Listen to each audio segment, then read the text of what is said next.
All right, let's talk about some of the latest moves with the Seahawks team. They release running back Kenny McIntosh, a speedster they had here a couple of years ago when they drafted him in the 7th round out of Georgia, but he tore his ACL and has been working his way back, and that recovery has been slow, Chris, and it feels like they must have some confidence in that running back room if they feel like, you know what, it's just not going to work out. It's not healing as fast as we would hope for. Well, I was here, Paul, for day one, and it was actually the last question of the press conference asked to Coach Mike McDonald on Saturday was give us an update on Kenny McIntosh. He talked about him battling through a very tough injury, but he's rehabbing, and we're hoping to get him back.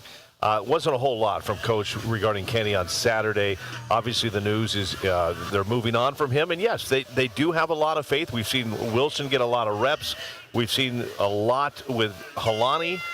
And then Jadarian Price. I mean, this is the running back they went after in the first round. This is a running back everybody's been talking about. So they must have a lot of belief in him. And then obviously Zach Charbonnet. I mean, he is ahead of his recovery plan, so that's good news as well. The running back room is full. That's good news. And when Charbonnet comes back, you just kind of hope the other three are healthy as well. Yeah, Charbonnet is definitely a wild card because there's some just whether he's come back in late September or mid-October. I think if he gets back in October, it's a bonus. Remember, he only tore it up in January. So to get back in that 9-month span was pretty fast. Only Adrian Peterson got back that fast when he tore his ACL. So, and he was a much younger, in his career. So I would just pump the brakes on Zach Charbonnet getting back in late September, early October. But like you said, man, I mean, there's a lot of optimism there. He is ahead of schedule. They just got to see what happens. And we've been seeing, and we'll ask Greg Bell about it, what we've been seeing out of Wilson and Halani. But we know what we've been seeing from Jadarian Price. He made a few catches yesterday coming out of the backfield.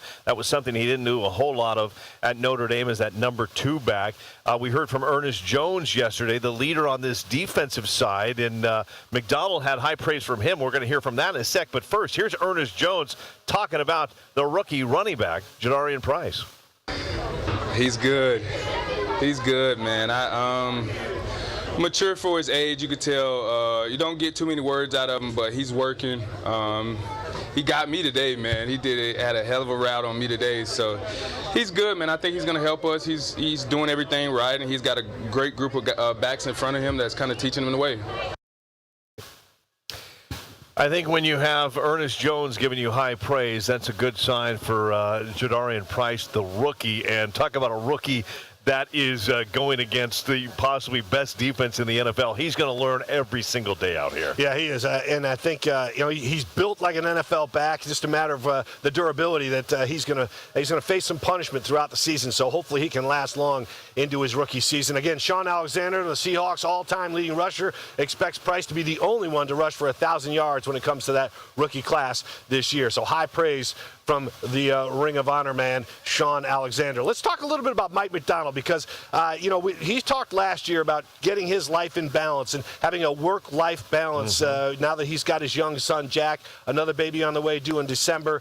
So some exciting times for the young head coach. But Jack has been out here at practice, not necessarily interested in the players, Chris, more interested in the trucks at the VMAC during practice. That was the way Jack was about 5 minutes after the Super Bowl, so nothing's really changed on that front. He's a little bit more like aware of what's going on this training camp than he was last training camp, so that's pretty cool for him to kind of see stuff around here and get excited about it. But you know how it is when you're a parent, just see your kid light up about anything, you're like, okay, this is the coolest thing ever. They're joking me like, hey, you need to buy one of those trucks now for him. I was like, relax, not so fast. Well, every Thursday during the NFL season, this guy right next to me gets an exclusive with head coach Mike McDonald, and you sit down and you talk with him, and the other media talk with him as well. He's very serious, doesn't give you a lot of jokes and smiles, but we're seeing a looser Mike McDonald, I think, at this training. Yes, he's serious. He wasn't happy with how practice ended yesterday with an interception, but he's having some fun. I was out here Saturday. He was kind of smiling as he hit the field. Now he's talking about his kid yesterday, so he's loosening up a little bit. Yeah, he is. And, you talk to the players, and they have these funny stories. They always throw you out there like bait, Chris. They're like, oh, he's a funny guy. He does this. He makes us laugh. And then when you ask them, hey, can you tell us just a little bit about what makes makes you laugh about this guy. They never want to share it because it's private stuff. Yep. But it's fun to hear that they're all continuing to have some fun with their head coach, and it's especially fun when you're winning. Yeah, and he was giving rave reviews about his kid, obviously so, but his eyes were lighting up talking about middle linebacker Ernest Jones yesterday too, Paul. Yeah, Ernest led the team in tackles last season. McDonald knows he is a born leader. We love EJ. He's the best.